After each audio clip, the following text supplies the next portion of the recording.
Hello and welcome to what I think is going to be a very interesting fireside chat. We don't have the fire, but we've got a great chat and we've got a wonderful guest. It's a pleasure to introduce Ms. Nichol Ng, who is the co-founder of the Food Bank Singapore. Nichol, it's so nice to see you. Hello, hi, how are you? I'm very well. So I'm really looking forward to this really interesting conversation around food. Yes. And food, actually, we're talking about an urban context, but perhaps you could just kick this off with just telling us a little bit about your story. Sure. So firstly, thank you for having me here today. I always like to share my story, perhaps to inspire some people out there that may think that they can't do anything that's bigger than themselves. For many, many years, I think from the point that I was born, food has already been in my DNA. So a little bit of backtracking. Yeah. Before I became the co-founder of the food bank, which actually it's not my day job. Yeah. You'll have to tell us more. Yes, Oh my gosh. correct. So I actually run a food distribution business that has been in existence since 1939. Oh my goodness. Yes. Was that a family business or? Yes, so actually, in fact, my grandfather came from China before World War II, and the story is that he brought his younger daughter with him for survival. And then he set up this small little provision shop, and that's at that point he met my grandma, had 9 children, and that's when the history started. But it was all around food and sustenance, right? So in order to feed themselves, they decided to go into food business. And I think the food that we know of today, it's very different from the yesteryears. In the past, people didn't really consume as much luxury products, for example. So he sold a lot to the hawkers and the roadside stalls and all that. So we've been a part of the Singapore history, I think even before independence of Singapore. So that was part of my story that I wanted to share. In the 60s and the 70s, when hotels started opening up in Singapore, my uncles decided to switch from Chinese ingredients to Western ingredients. So we actually went ahead together with the urbanization story of Singapore and industrialization, because before 1960s, there were hardly any world-class hotels. So we were part of that plan, and then that's what we did. And then we were also cooperating with the first supermarket that ever opened as well. My late father was the second youngest of 9 children. He dropped out of school at 15, and he left the food business to be ran by my uncles. And at that point, my grandfather already passed on. Yeah, but my dad was a very entrepreneurial lot, and I always bring him into the story as well, because there was so much that I learned from him as a person. So firstly, he was the first badass entrepreneur that I know. And when I say that, because in the 80s, really, I mean, trading, you can do anything that you want.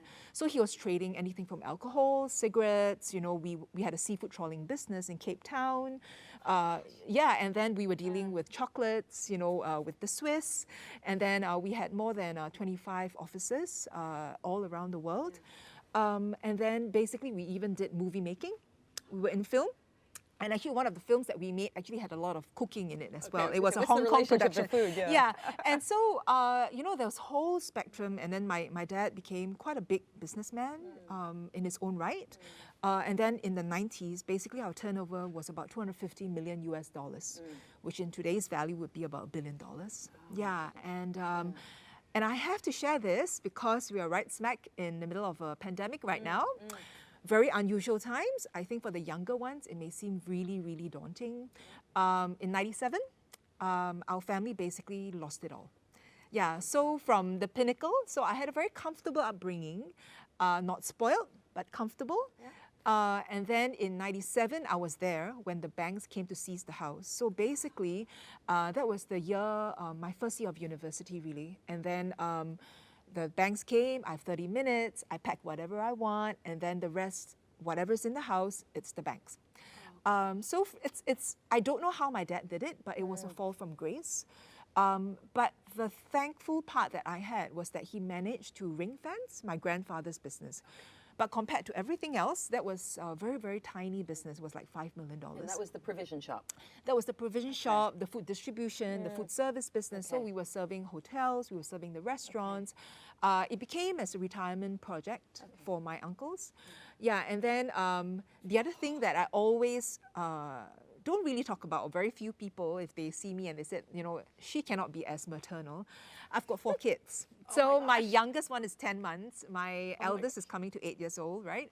And the thing is that from a very young age, 2.5, I have been in the kitchen.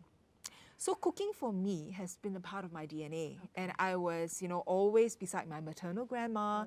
She taught me from young. You know, I still remember making my own mooncakes when I was 3 years old. There's this whole exposure to cooking and food prep as well. And so till today, I really enjoy being in the kitchen and the culinary part of things. But there's one more part that was kind of important because, you know, after we went through the whole bankruptcy thing, I opened my own sandwich shop. And how old were you at this point? That time, I was in between my first job and joining my family business. Okay. Yeah, and because of the bankruptcy, there was no hand-me-down. So a lot of times, and I always make this disclaimer, when people see me, they say, of course, you know, she can start a charity because she came from a luxurious background, blah, blah, blah. But the reality is that we have been dragged through the mud. We have at once never had a home over our heads, you know. Yeah, and we've lost it. I was there when the banks came to seize my mom's Mercedes-Benz. So it's not part of a drama series. It was there. And I worked throughout university, earning my own allowance. My dad had to use his own CPF money to pay for university. And when I graduated, that was another crisis. That was when the first IT bubble burst. And I remembered very clearly sending out like 90 paper resumes. So I think the youth of today was it like, what's paper resumes, right? Like, so those were the not so long ago olden days, but that was the paper resume days. You know, I was thankful. I joined MediaCorp. I was a marketing executive, and then I left that because of another thing that was closely related to food. For the perfectionist that I was, I've been suffering from eating disorder since I was 11. In the middle of all this? Yes, in the middle of all this. So, and I think in Singapore, expectations on females are high. All of us are very lucky. We've got, you know, access to good education. All of us get an education. But for the school that I was attending, the girls were meant to be tall and lanky, nice and pretty, of a certain size, you know, but from very early on, and in the slides that you will see, I've put that photograph there. That was when I was 4 years old. I mean, to me, she looks like an adorable little girl, right? But to other people, it's like, people were asking my mom, it's like, is she stealing all the brothers' food? Because she's like double the brother's size. And to me, I think this is something that anyone in the world can recognize. And I think it's an urbanized problem as well, where the stereotypes of what it's a beautiful girl or a beautiful person is ingrained in me from a very tender age. Yeah, and I was actually rejected from a very good ballet school. The ballet teacher actually told me, or my mom, that, you know, she's too fat to be a ballerina. And I was, I think, 5 or 6 years old. And then, you know, I'm so glad that my mom just said, no, to hell with you. You know, it doesn't matter if she doesn't do ballet. But that was the impetus of my first inclination of the importance of food in my life. And it was a battle that I had to fight very, very dearly and throughout my growing up years, because my dad and my family was in the food business. My dad was a gourmet. He loved to eat. But yet you have this child that was battling with eating disorder, right? So I was really that typical child that was moving food around, you know, gorging myself and then purging, and then this whole psychological bit of the need to be perfect. Yeah, and I wanted to highlight this because I knew what starving 5 days was about. And the longest record was 5.5 days, no food, just water. Yes, you can survive on that. But imagine about the people that's facing poverty every day. This is not by choice. It's not because they want to lose a couple of pounds, but it's because they do not have enough money to even feed themselves. So with everything entwined, this brings me back in 2002, 2003. My dad said, hey, you know, this is SARS period. We are in a traditional business. And then he was saying, can you please come back and help me to set up computers in our family business? And so therefore, this IT idiot, I said, yes, sure, because I love my dad to bits, right? So I went back, and that was 18 years ago. So I've been here ever since. Yeah. Oh my gosh, I kind of feel like I have to just take that all in and digest that a little bit. So then that was a pivotal moment then for you. And was that a hard decision to make, that to go return to the family business, Yes. not knowing what was ahead? Yeah. I remember very clearly that, okay, so today's topic is all about, how does it's urbanized world, the world that we live in right now. I think inequality, maybe in Singapore you may not see it as distinct, right? Because girls have opportunities. But being a young female, I had long red hair, I wore 3-4-inch heels, and I was fighting in a man's world. Yeah, so my uncles literally told me, I give you 1 year to survive. And I remember he told me point blank, I don't think you can survive for a year. So the elderly, most of the business owners in the circle that I was dealing with, they're all male and they were all old. Even the chefs back then, even till today, there are hardly any female executive chefs if you look at all the major hotels or the chains. Yeah, and so I was dabbling in a man's world. And I was the youngest employee of the entire team.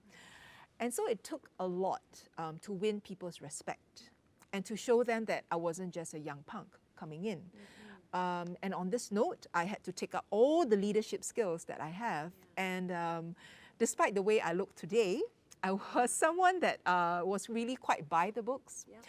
I was a young student leader. So from the time I turned 7, I was already a school prefect. I was a school monitor. I was in a school team. I was a cheerleader. I was always a leader. And at 16, I was heading my prefectorial board. And all the way in university, I was the vice president of the Students' Union. So I've had that rebellious streak in me in terms of leadership.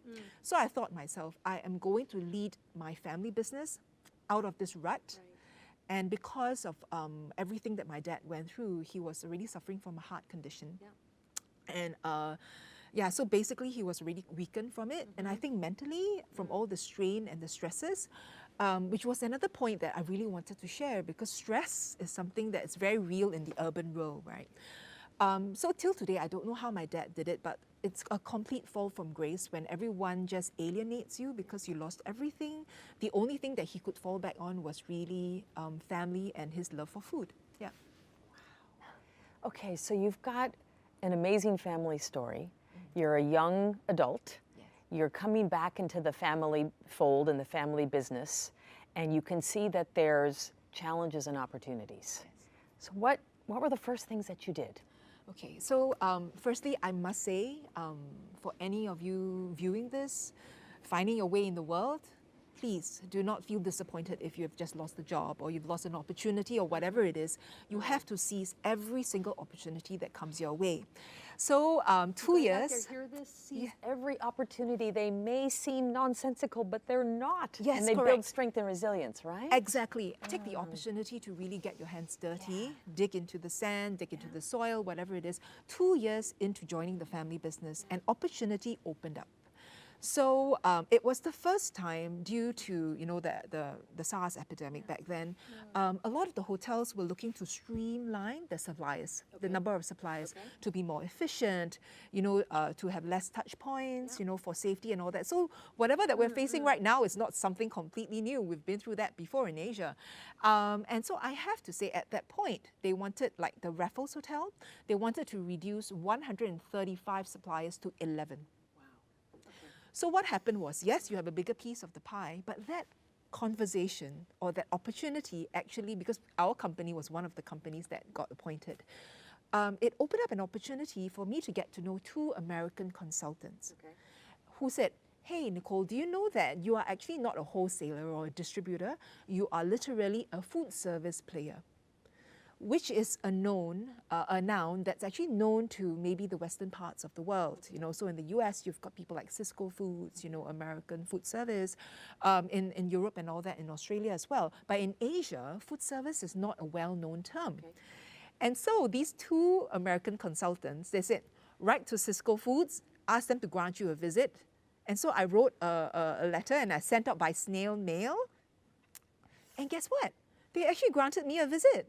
So I took an economy class flight, I still remember, all the way to LA by myself, and they gave me a 24-hour deep dive into what their operations was about.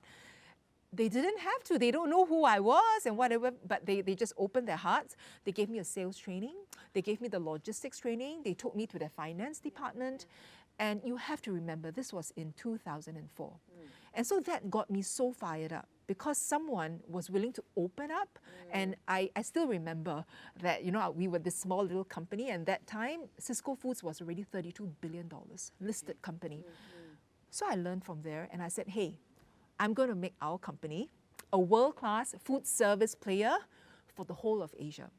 So that got me really, really thinking, you know, through all the bankruptcy and the debts that we had to pay, how was I going to revive my grandfather's business and give it a new lease of life? And so came 2007, which was a very pivotal moment. So what I did, I set up food services and the group of companies with me and my brother, two of us, and we acquired the family business.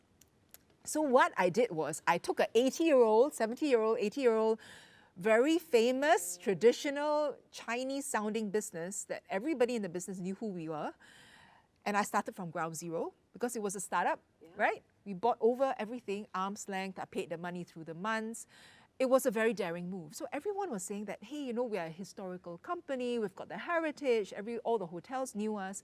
These two young punks came in and restarted everything.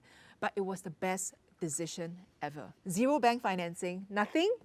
And that was in 2007. So I remembered, 1st of July, we changed the invoice paper, Food Services Inc., Private Limited. And the other thing that we did was, back in the day, nobody used black for food. All our trucks are black with a green X. Yeah, and you know, people are saying, who's this company? And in fact, the next year, in 2008, we had the privilege of being appointed the distributor for Kimberly-Clark. Oh my gosh. Okay, wait, so can you just tell our audience, what is the name of your company? We actually haven't said that out loud. Yes, okay. So my company's name is Food Services Inc., Private Limited. Actually, our group of companies is all managed by X Inc., Private Limited. So in case some of you are asking, like, what does the X stands for? X to me is an unknown. X usually marks the spot on the map where the treasure is. And X is actually part of the graph that you can plot for yourself. So for me, that was what the X represented. But importantly, it is also a multiplier effect. So in an equation, it's always 2 times 2, 4 times 4. We wanted to be the X of the whole industry, where we bring people together. But so X Inc., Private Limited is the group of holding companies. And so we have a food service business. So we deal with more than 5,000 over F&B establishments. So that's why if I say that I'm a professional in the food service, yes, I've been here long enough. And then the second one is we do retail business as well. So we do home deliveries. We own our own fleet management business. So we have our own logistics. We own our own building right now, which is a co-working, co-cooking, co-innovation hub. So basically, it's like a playground for chefs. It is a playground for F&B outlets. We just moved into this building, and the name of the building is called Space, okay? XPACE. Yeah, so later I will share a little bit about that as well. I want to hear a little bit more about this, because this might be really interesting to our audience around, because I think this is a global audience, right, around the world. I don't know if there's any other co-working spaces centered around food, co-working kitchens. Yes. I mean, where did you get that? And that? our food bank is also there. So the idea really was, I was very inspired by the Silicon Valley story. Okay. Yeah, Silicon Valley in the 50s and the 60s basically was a rotten piece of land. Nobody wanted to go there to work, right? And then the guys from Dell and IBM, they just decided to go there to hibernate, to do something great. But actually it was just a forsaken piece of land.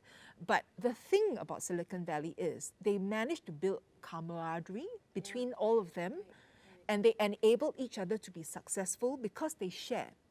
They shared talents, they shared know-how, and very little did they cut over each other's territory. In fact, they were edging each other on to be better, which is why now they are the giants of the world. And I think in Silicon Valley, right now, although tech business is big, but in the earlier days, that was the power that they had because they really banter off each other, lots of fireside chats, you know, they were discussing things, you know, and they were happy when someone else came out and be successful on their own, in their own right as well. And this is completely lacking in the entire F&B space. And this is what I feel. I think it's not just in Singapore, but if it is in Hong Kong, even in India or anywhere else, it is so difficult to manage the F&B business. Yeah. So I want to ask a question on this. Sure. So we're touching on collaboration and actually getting, getting a multiplier effect. Yeah. In the F&B industry, and I'm sure this wouldn't be unique to Singapore, it seems to me that it would be a very competitive space. I mean, it's kind of cutthroat, really, and we see restaurants come and go and this and that. I'm just wondering, how do you move past competition and being competitive, and in that early Silicon Valley spirit, and now you've definitely, you're a champion of that here in Singapore and around Asia. How do you move from being strong enough and courageous enough and bold enough to move from being a competitor to opening up your arms and just saying, let's look at how we can cooperate and collaborate so that there's more for everyone? Yes, that's an excellent question, and I have an answer for that. Actually, two years ago, we were looking into our marketing and our strategy and everything. And we decided to craft our own ecosystem. So what it meant is that when you look at the ecosystem of the F&B, because we were touching so many points, right? We were working with brands, we were working with restaurants, we were working with government agencies, we are working with food safety officers, you know. So basically, in order to deliver the best of what we wanted to sell, we needed to actually connect a lot of dots and to make different things happen. So what we are doing right now is to be able to redefine the ecosystem of what it means to be in the food industry.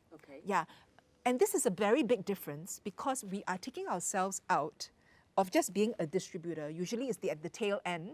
So after the business owners have their concept going, okay, I'm going to open a bubble tea or a burger shop, the name of the shop, you know, I fit it out and everything else. And then I look for the ingredients and the supply. And moreover, I have to fight with my competitors to get the cheapest pricing there.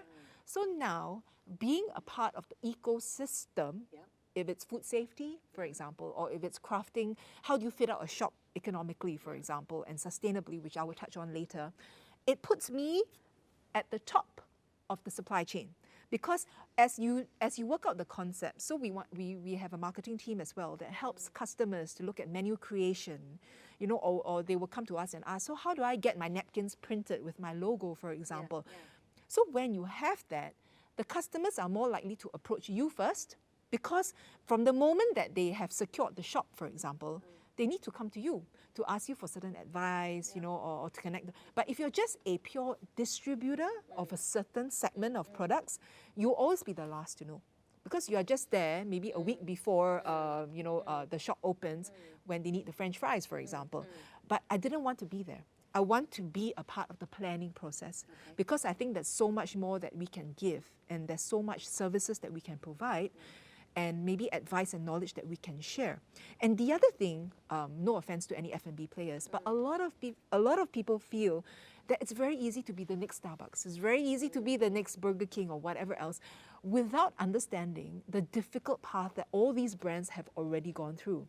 And one of the reasons why we wanted to support more of these F&B players, especially the younger ones and the startups, because they are at the mercy of, number one, the landlord. Secondly, they're at the mercy of the consumer dollar, which is currently very fickle-minded. And everyone, all the consumers, right? In the past, when I was growing up, the trends didn't come and go that quickly. Now it's like tomorrow you always have something new, right? So we wanted to be there and be a partner for the customers that we have to enable them to be successful. It's only when they are successful that I can be successful. And this is the philosophy that we are taking with ourselves. So thinking about cities and ecosystems in cities, and you're in this, actually you've got the city, the system of the city, right? And then within that you've got this ecosystem around food, quite broadly. And more we're seeing, especially in these pandemic times, where we've got hardship, heartache. We've got, you mentioned people that don't have enough to eat. And I think those that have already been struggling might be struggling even more. Can you talk a little bit about within this ecosystem you're seeing, we want our cities to be vibrant and just and equitable and thriving and lovable in addition to livable, right? And food is such a huge part of that. And it plays such a, it's not just for the survival of the body, but it's actually, I argue that we come together around food and it feeds the soul. Yes. Can you talk a little bit? I know you're doing some really interesting work touching that space as well. Yes. Can you talk a little bit more about from the traditional business and how you're leveraging that, if I can call it that, into that more challenging area where there's people that don't have access to the food that they need? Let me start by saying that there's this thought at the back of my head that food these days have completely lost the respect of human beings, because like we do not respect food the way that we respect food in the 40s, in the 50s, when we knew where it comes from, the ground that it's grown from, because I see, okay, my neighbor is a farmer, how difficult it is to get the potato, to get the lettuce. Now it's not. Okay, I'll just grab another Oreos off the shelf, I'll grab another Lay's, it's just off the shelf. To me, okay, if I can't finish, I just dump it, I buy another thing. So it's been so commercialized that food itself has lost the respect. Actually, I heard a story where a student was asked by a teacher, it was like a grade school student, where does chicken come from? You know, it's like the supermarket. And it's like, oh my gosh, where does a tomato come from? Well, the supermarket, you know, or the wet market. Correct. Oh my gosh. So I think there are a few generations of us, and even the younger ones, you know, they may have lost touch with actually where does food comes from. Because when you know the source of the ingredient or the food that lands on our plate and the hard work that goes behind it, there's a lot more respect, which also means that you may just be willing to pay a few more dollars for a great quality product instead of asking the entire world for cheap, cheap, cheap. Yeah, and you know, so that's one of the points. Okay. And the other thing that also touches on respect is that I feel that a lot of times when we're looking at food insecurity, for example, one of the things that I've come to realize that some people feel that because they do not have the ability to feed themselves, the donors sometimes just feel that, oh, they should just eat whatever we give.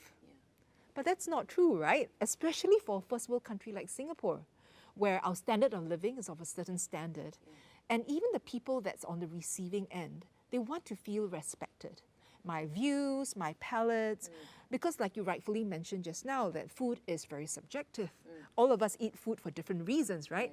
And I, for one, know that, you know, from my eating disorder background, like there are comfort foods, you know, there are certain foods that you feel when you're sad, you just want to grab a chocolate, you drink a milkshake. And I feel that sometimes, because food has been so commercialized, that part has been taken out of the equation. Yeah, and we forget the reason why we eat, beyond sustenance. You know, today, if two of us can go out for a meal together, the conversations that we will have is very different from like now sitting on the stage, right? So coming back to the reason why we decided to start the food bank, which was to me, an obstacle that we wanted to overcome. So Singapore is a clean and green country. Everybody knows that. Spick and span, I can throw food on the floor and I can pick it up and eat it. And I think we have created a big problem for ourselves. So firstly, you do not see the poverty. Singapore has no poverty line, it has no minimum wage. And this has been a problem that we've been battling or debating. So which means that when you don't have these two definitions out there, how do you then define food insecurity? And the other oxymoronic thing is that, which I always share, and maybe some of our international listeners may not know, Singapore is a free port. A lot of the food and the products that ends on Singapore's shores are cheaper than some of our neighboring countries that may have import taxes levied on a lot of consumer products. Yeah, and I think this is one of the reasons why Singapore has ended up throwing away 30% of all the food that's being imported into our shores. You have to remember 30% is also the similar percentage number from FAO under the United Nations of international food waste, which includes countries that has agriculture. But Singapore only grows 10% of everything that we consume, which means that we are throwing away a lot of carbon footprint, a lot of packaging, a lot of fossil fuel, you know, and definitely everything is dumped right now. We have a world-class incineration system. I have told the government that maybe you should make it less effective so that people will donate more to the food bank and, you know, other charities. But it's so cheap and affordable and clean to just incinerate the product. I have seen people trucking like maybe thousands of cartons just to burn it off as well. So, but coming back to your story or your question of why, you know, we decided to start the food bank, that was a question in itself. In 2012, my brother and I were taking a back seat, you know, like most of us living on this tiny island. A lot of problems are solved with solutions given by the government. So we said, hey, food insecurity shouldn't it be a problem that was tackled by someone else, not an SME like us. But we looked around for a year and then we realized nobody was doing anything about it. So we bit the bullet and we decided to do something with the networks that we had because we're in the food business. So we said, we are not the largest food company in Singapore, but having the history, having the network, having the partners that we have. So we work with the large global brands like Nestle, Unilever, General Mills, blah, blah, blah. We said, maybe we can motivate them to donate their product instead of dumping their product away. Maybe some of you may not know, but it's very strange. It's an Asian mentality. Most of the large food companies here do not donate. They throw their product away. From what I understand, that we are not alone in Singapore, even in Hong Kong. So we are very early in our days of what it means to donate food. So unlike in the US, for example, where large brands, they usually donate their excess food product, not in this part of the world. So in 2012, we decided to bite the bullet to start the Food Bank Singapore. The first obstacle that we received, we were not allowed to register the name, the Food Bank Singapore. That's interesting. Why would that be? Okay, so we wanted to set up our NGO not as a society but as a company limited by guarantee, something like a B Corp. Okay. Yeah, so is that basically a non-profit company? It's a non-profit company. Okay, yeah. Okay. So we actually wrote to the government agencies to register the name, and they said, oh, Singapore has no more banking license. You know, we are not allowing another OCBC, another Bank of America to open. I said, no, we don't have money. We only have food. And this is a very real thing. So it took us 2 months. We gathered all the information and the websites. And then they finally approved us, right? But once we got into this, we know for a fact that there are hungry people residing here. And another thing which was a problem of the good thing of the solution that we have created is that we've got world-class housing. Yeah, world-class public housing, right? So 80% of all of us, we reside in very good public housing system. And even the underprivileged here, they can pay $25 and then they have a 2-room flat, a 1-room flat.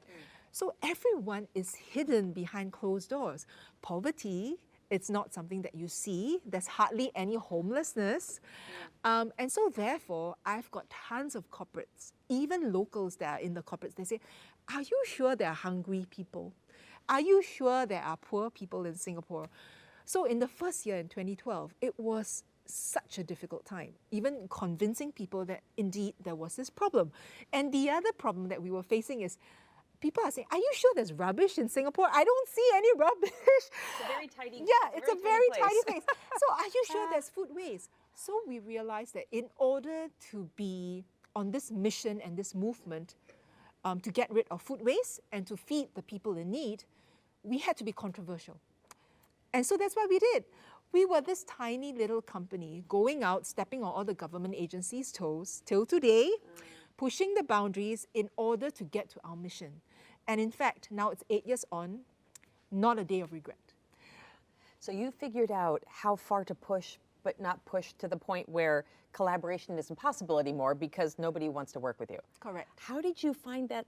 How did you know when you needed to say, this is the point at which we will say, you know? Yeah, I would like to really, really emphasize this as well, especially to our international viewers, is that a lot of times people feel that as a business, you can only do charity when you are very wealthy or tons of money, I've got a foundation, I can millions of dollars to build toilet rolls or whatever. But that's not true. Even as a small company that we were, just simply being the fact that I was a business person, the agencies looked at us very differently because, hey, these two fellas know what they're talking about because they are in the business. I see it real hand. I am not just a young student doing a PhD or something, writing a paper. I'm not that. I am someone who has been in the business long enough, walk the talk, know what I'm talking about. And so this was one very big thing that we realized. Because we had the business muscles, people will still need to grant you an audience, no matter what complaints you had, right? And because we knew the people, it was a very fine balance to keep. Especially through the networks that we had, we were also able to motivate people that were much bigger than us. So we're talking about the large hotels, for example, or the large food brands, and we actually pushed them and we tested them and say, what are you doing for your CSR? What are you doing for your CSR? And back in the day, CSR was kind of like a not so well known. It was a little bit of a dirty term, right? It's like, oh, by the way, I need to clock 2 hours per month, but it's very unlike what it is today. So back in the day, we were going around asking people, what's your CSR? What is your DNA? What's your mission about? What's your company value system about? So my brother and I, back then, there was no team, it was just two of us. We just ran around asking these questions. And in fact, we were pushing a lot of people to rewrite the rules, in order to get our way. And I think this is something that is very powerful. So for all the business people out there that's listening to us right now, I think it's important to realize that even as business, you need to know what your value system is all about. Because it's not just about making money anymore. It's about what impact can you actually create, for the greater economy, for the greater industry, for the people who live around you. Yeah. So I want to come back to what hunger looks like for a moment. And I don't know, this is, we're in Singapore, and you're right, you walk around and I don't see hunger actually as a rule, right? But am I just not recognizing it? And I'm wondering for people out there in our, we're in these big cities and there are poorer neighborhoods or in all cities. And if you go to those places, I think perhaps we might see hunger, but actually would we recognize it? I don't know. And we talk about hidden hunger. I mean, so if we're trying to build social consciousness around just being aware that there's people that maybe need a little bit of help, whatever that looks like. Can you help us understand how do we recognize what hunger looks like? And even for those of us that feel that it's very far away from us. Yeah. And then how do we close that gap so at least one, we're aware, but two, maybe we can do a little part, as an individual, as you were saying at the very beginning of this. Sure. Doesn't matter who we are, we can do something just to make a positive contribution to someone around us. Yeah, I think for years, a lot of us have been, ingrained in our mind that hunger looks like the skinny, scrawny person, maybe from Africa or Mexico or something like that. But in a lot of urban cities, the hunger that we face does not have a face. It can be my neighbor. It can be my colleague. It can be someone who's taking the bus with me. It can be my classmate in school. He or she may not show signs of severe malnutrition, but maybe the person have not eaten for 2 days, but you just cannot see it, right? So what we did was, in order to unveil this, and because there was no studies into this, in most of the Asian countries, there isn't a proper study into food insecurity. The Food Bank actually took the lead to deep dive into Singapore's first food insecurity report. Because for us is that we know that we're working day in, day out for this cause, but what percentage of the population are we looking at? What is the ultimate goal that we need to get to in order to get to our mission, which is really to end food insecurity in all forms in Singapore by 2025. I think we are one of the few charities that is trying to put ourselves out of business, because without that end goal, you are just fattening your P&Ls every day. So with that, and in fact, we are so happy that the report is finally out. Yep. Congratulations. September, yes. Congratulations. Thanks to the team for putting it together. These are pre-COVID numbers, right? So we are looking at 10.4% of the people in Singapore that likely faces some form of food insecurity. This is number one. And secondly, for all the urban cities out there, it's very likely that your definition of food insecurity would be similar to what we used, which is that it's frequent access to nutritious food in order to lead a healthy lifestyle. Yeah, and the word here is access. So do they have frequent access? Whether is it in terms of mobility, are they able to travel to buy food?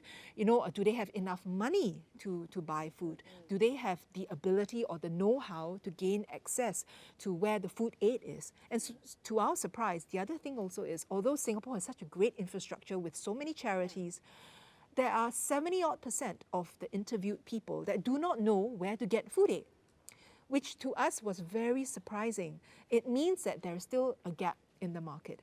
Yeah, and I have to say, we were so excited with the 10.4%, but during what we call the lockdown in Singapore, which was called the circuit breaker. That circuit breaker. Yeah, the circuit breaker is an interesting term. We were seeing close to 1 in 7 people. Okay. Yeah, and in fact, shortly, first quarter of 2021, it is our plan to deep dive quickly into the post-COVID numbers. Okay. Yeah, Okay. So you talked briefly, so it's helping people then even know where to go if they, and so I guess two-part question. The first is especially in Asia, the concept of maybe embarrassment or shame. Just if you could talk a little bit about that. Maybe somebody's afraid to say, actually, I don't have enough to eat and I need help. That's one. Two is you talked about the ecosystem and connecting all of the different dots, as you were saying.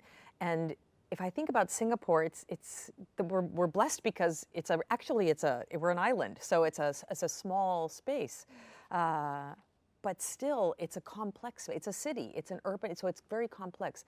How do you see connecting all of the different actors and players so that just to make this work for the good of people so that they can get access?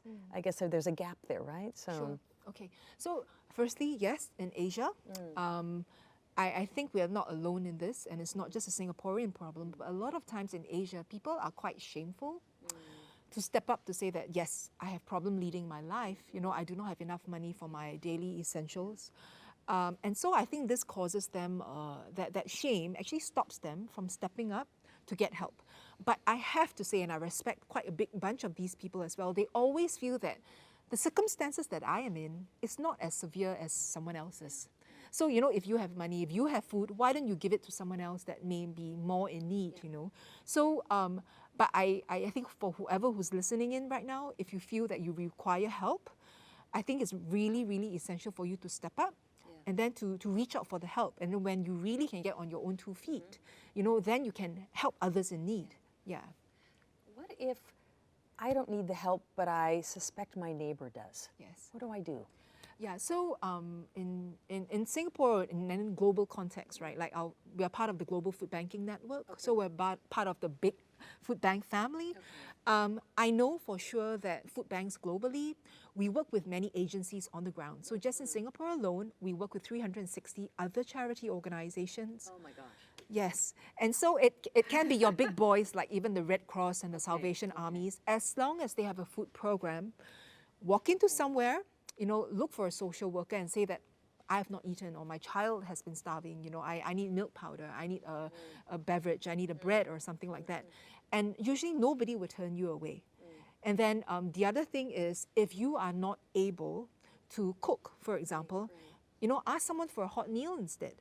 Yeah, so, and I think coming back to your second part of the question that you were saying is that how do we bring this ecosystem of people together? I think the other heroes which are usually unspoken are the social workers. They are the frontliners right here. And sometimes they themselves are not well equipped because they don't know where else they can get help to feed these people in need. Yeah, so it was very important for us to speak to as many people. So I myself, I've been going to schools, preschools, secondary schools, tertiary establishments, talking to as many people as possible. I feel that academics, schools and the professors, a lot of them have a passion to help society in different ways.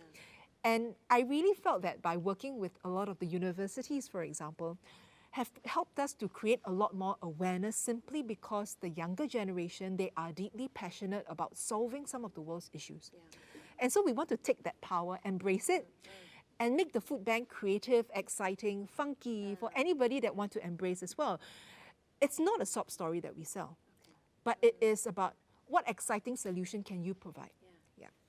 So actually, that actually lends itself to something I've been thinking about. That is, what gives you hope? I mean, we're still sitting here. We're sitting here in Singapore, and once we leave this stage, we'll put our masks on, you know. And so we're still in the midst of a pandemic, and I think we feel the kind of it's a rainy day outside, and we've got gray clouds, and I think people feel that in so many ways. It's not just weather; it's actually kind of this kind of gray, overcast feeling in our hearts and our heads. So especially in the middle of a time like this, is there a silver lining? What gives you hope for the future? Yeah. So from the food business perspective, for many years, we've been trying to support local farmers. So yes, Singapore has about 200 farms, in case you didn't know. We are home to a lot of great indoor farms. Yeah, and we are developing the technology to enable us to grow at least 30 to 40% of what we require on this tiny island by 2030. Yeah, and I think what has really happened with COVID is that it has really forced us to re-evaluate our priorities. And yes, we're a tiny island, but we can be a self-sustaining tiny island if we put more respect to local produce. So in fact, what really, really happened, and I'm so thankful to the pandemic, is that I think now we have some hope for local farming industry, going back to basics, right, and agriculture right in Singapore. So this is one thing. And the second thing that I genuinely feel is that the pandemic has opened up a lot of opportunities that otherwise we would not be greatly aware about because we're just so busy getting on with our lives, right? So firstly is, the pandemic has allowed us to slow down a little bit. We have had a lot of people writing to us like, I woke up this morning, I felt that I needed to give back, I needed to do something. And I read in the news that there are people that are going hungry and I'm just a housewife, but I can cook. What can I do? So it's about realizing that it doesn't matter if you've been a mummy for 20 years doing nothing much, but say, I can bake cakes, would you like to take 10 of my cakes? But this is very powerful. These are 10 cakes times 100, and then you can get the volume there, right? But it is the heart behind it, and yesterday someone just wrote to me about this free pantry that this family just gathered, right? At this void deck, they just decided, and they knew that people felt ashamed to come forward. So it was a couple with 2 young kids, and they just stocked up this pantry, a free pantry, and they just put this handwritten marker note there that says that please take any free food that you may need if you are hungry. And this is happening in Singapore. And I must say, previously when all of us were so busy with our daily lives, you don't see such stories. Yeah, we might just, take the bus, take the MRT, take the train, drive by each other without considering like what's happening to my neighbor over there. Yeah, and I feel that this is the power of the pandemic, and all these are the things that really touches our hearts. And one very important thing, during the circuit breaker, we created this campaign called Feed the City.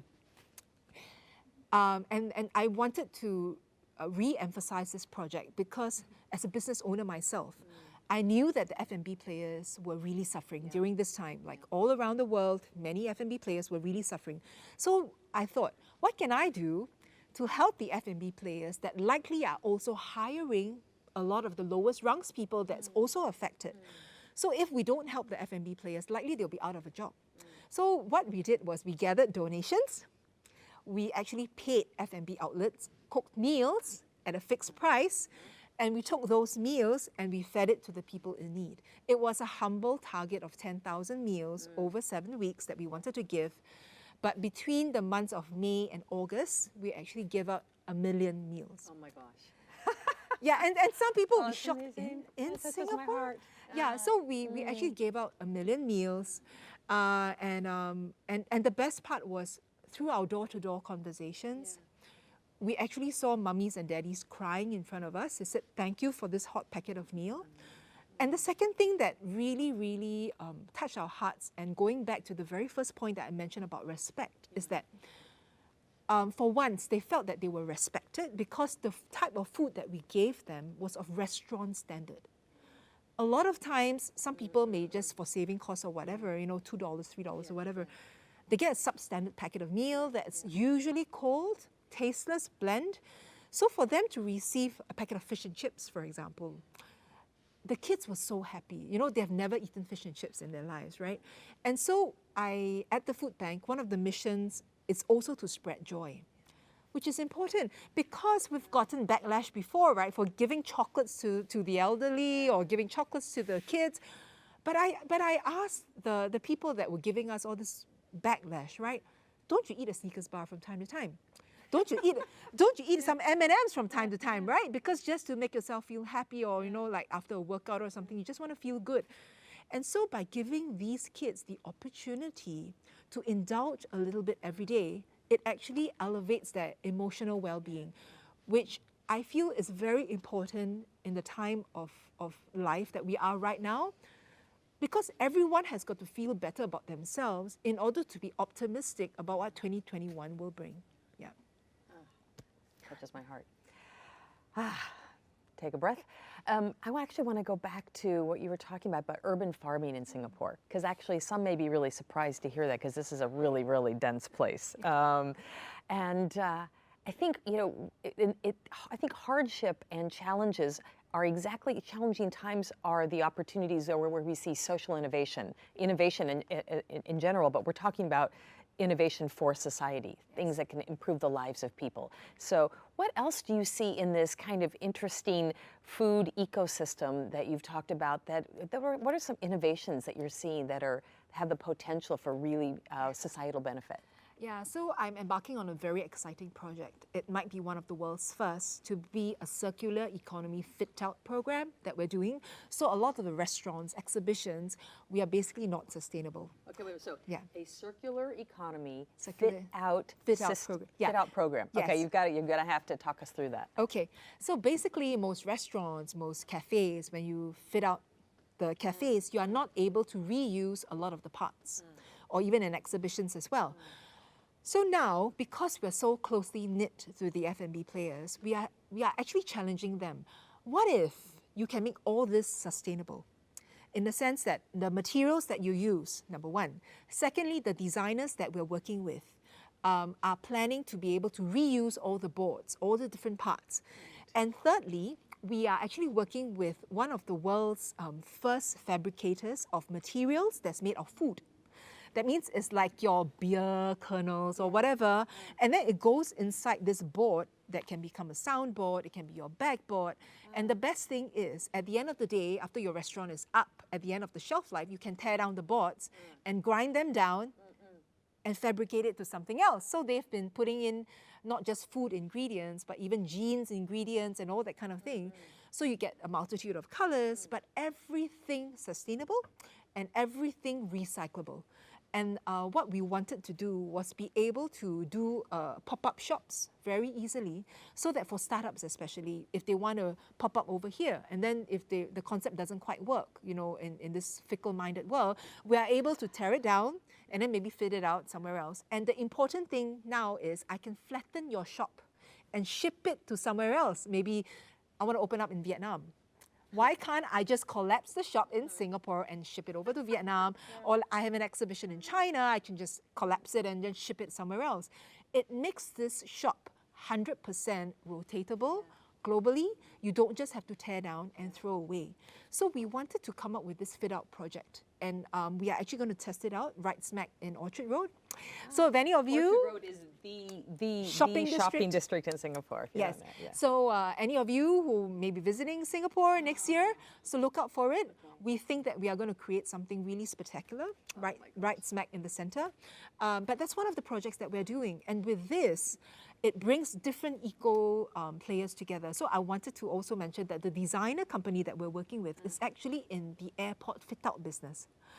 But because of the travel problems that we have right now, there's no tourism, right? So all the shops are not retrofitting. So they decided to do a pivot into the food business. And so therefore, this collaboration has been really powerful for us. So it sounds also like it's a non-traditional collaboration of many different stakeholders coming together, because you've got this really interesting, it's a zero waste model basically, yes, right? Exactly, that's right. So interesting. Okay, we're going to stay tuned for that. So I guess just as we're wrapping up, Nichol, You know, you and I've talked a little bit offline, a little bit about the power of people in our lives and how families and people in our families, relatives, have contributed so much to just who we are as people, as individuals today. And one of those people I know is grandmothers. And so I just want, if you could just share a little bit about some words of wisdom that I know that you have carried with you from your grandmother, and you could just maybe close our wonderful chat with some of that wisdom, that would be great to share with everyone. A lot of people have asked me, how do I manage so many things, right? So one of the values that I've undertaken from my grandma from a very, very young age, because she saw something unique in me, she always say, always give a little bit more versus what you take back from others. Yeah, because you will never lose out. And with that philosophy, I have led the life that I have led. And that is something that I've also passed down to the next generation, because you do not lose out. In fact, you gain so much more just by simply giving out a little bit more of yourself. On that note, I'm Christy Davis, the Executive Director of the Lien Center for Social Innovation at Singapore Management University, and this is the amazing Nichol Ng, co-founder of Food Bank Singapore and leader and inspirer of so much more. Nichol, thank you so much. Thank you, Christy. Thank you. Thank you. Thanks.